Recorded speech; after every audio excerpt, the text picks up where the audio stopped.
Hi friends, ఈరోజు వంకాయ టమాటా పచ్చడి తయారు చేసే విధానం షేర్ చేస్తున్నాను. ఇది బ్రేక్ఫాస్ట్ అండ్ రైస్లో కూడా చాలా టేస్ట్గా ఉండే పచ్చడి అండి.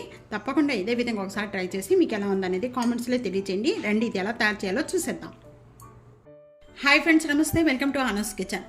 వంకాయ టమాటా పచ్చడి తయారు చేసుకోవడానికి కావాల్సిన ఐటమ్స్ ఇవి తయారు చేసే విధానం చూద్దాం.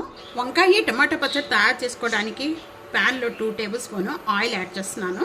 ఆయిల్ బాగా కాగిపోయిన వెంటనే 1 టేబుల్ స్పూన్ శనగపప్పు, 1 టేబుల్ స్పూన్ మినపప్పు, 1 టేబుల్ స్పూన్ పల్లీలు ఇవన్నీ కూడా యాడ్ చేసేస్తున్నాను. మీరు ఈ పల్లీల బదులు వైట్ నువ్వులు కూడా యాడ్ చేసుకోవచ్చు, చాలా టేస్ట్గా ఉంటాయి. ఇవన్నీ మంచి కలర్ వచ్చే వరకు కూడా ఫ్రై చేసుకోవాలి.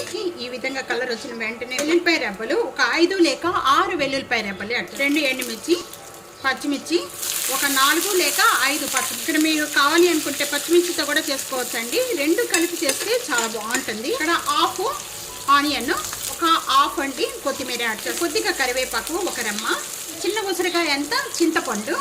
ఈ విధంగా పీసులు కానీ విత్తనాలు కానీ ఏమీ లేకుండా ఈ విధంగా వేగిపోయిన వెంటనే వంకాయ కూడా యాడ్ చేసేస్తున్నాను. ఈ సన్నగా కట్ చేసుకోండి, తొందరగా వేగిపోతాయి. అట్లా కూడా యాడ్ చేసేస్తున్నానండి.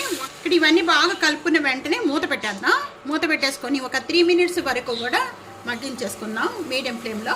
ఇక్కడ 3 మినిట్స్ అయిపోయిన వెంటనే ఇప్పుడు ఓపెన్ చేద్దామండి. ఈ విధంగా మగ్గిపోయిన వెంటనే ఇంకా స్టవ్ బంద్ చేసేసుకుందాం. స్టవ్ బంద్ చేసేసిన వెంటనే కూడా ఒక 1/2 టేబుల్ స్పూన్ జీరా, 1/2 టేబుల్ స్పూన్ పసుపు, టేస్ట్కి సరిపడా సాల్ట్ యాడ్ చేస్తున్నానండి. ఇక్కడ నేను గల్లుప్పు యాడ్ చేస్తున్నాను. మీరు కావాలి అనుకుంటే కూడా సాల్ట్ కూడా యాడ్ చేసుకోండి. ఇక్కడ నేను 1 టేబుల్ స్పూన్ చల్లారిపోయిన తర్వాత మిక్సీ జార్లో వేసేసుకొని మెత్తగా చేసుకోవాలి. ఇవన్నీ కూడా చల్లారిన తర్వాత మిక్సీ జార్లో యాడ్ చేసుకొని పచ్చడి చేసుకోవాలండి. ఈ పచ్చడి అనేది మెత్తగా చేసుకోకుండా వంకాయ చట్నీ ఈ విధంగా చేసుకుంటే చాలా బాగుంటుందండి. చూస్తున్నారు కదా, బాగా మెత్తగా లేకుండా ఈ విధంగా చేసుకోవాలి. ఈ విధంగా చేసిందంతా కూడా చట్నీ అంతా కూడా ఒక బౌల్లో వేసేస్తున్నాను. ఆయిల్ పెట్టుకోవడానికి 2 టేబుల్ స్పూన్ ఆయిల్ యాడ్ చేస్తున్నాను. ఆయిల్ బాగా కాగిన వెంటనే 3 వెల్లుల్లిపాయ రెబ్బలు మిర్చి ఇవి వేగుతూ ఉండగానే ఒక 1/2 టేబుల్ స్పూన్ మినపప్పు, 1/2 టేబుల్ స్పూన్ ఆవాలు, 1/2 టేబుల్ స్పూన్ జీరా, ఈ తాలింపు గింజలన్నీ కూడా దీంట్లో యాడ్ చేస్తున్నానండి. బాగా వేయించుకోవాలి. తాలింపు మంచి కలర్ వచ్చే వరకు కూడా తాలింపు బాగా వేగాలి. ఈ విధంగా కలర్ వచ్చిన వెంటనే కూడా ఇంకా స్టవ్ బంద్ చేసేసుకుందాము. కరివేపాకు, కొద్దిగా ఇంగవ, కొద్దిగా చిన్న చిన్న పీసెస్ కట్ చేసిన కొత్తిమీర ఇవన్నీ యాడ్ చేసుకున్న వెంటనే ఇక్కడ మూత పెట్టేద్దాం. ఇంకా 1 మినిట్ అయిపోయిన వెంటనే మనం వంకాయ చట్నీ అనేది ప్రిపేర్ చేసి పెట్టేసుకున్నామండి. ఈ వంకాయ చట్నీలో ఈ మొత్తం కూడా తాలింపు అంతా కూడా దీంట్లో యాడ్ చేసేస్తున్నాను. ఈ వంకాయ టమాటా చట్నీ రెడీ అయిపోయింది. చాలా టేస్ట్గా ఉంటుందండి. తప్పకుండా ఇదే విధంగా ఒకసారి ట్రై చేయండి. ఇది బ్రేక్ఫాస్ట్లోకి, రైస్లోకి అన్నిట్లో కూడా చాలా బాగుంటుంది. మీకు ఎలా ఉందనేది కామెంట్స్లో తెలియచేయండి.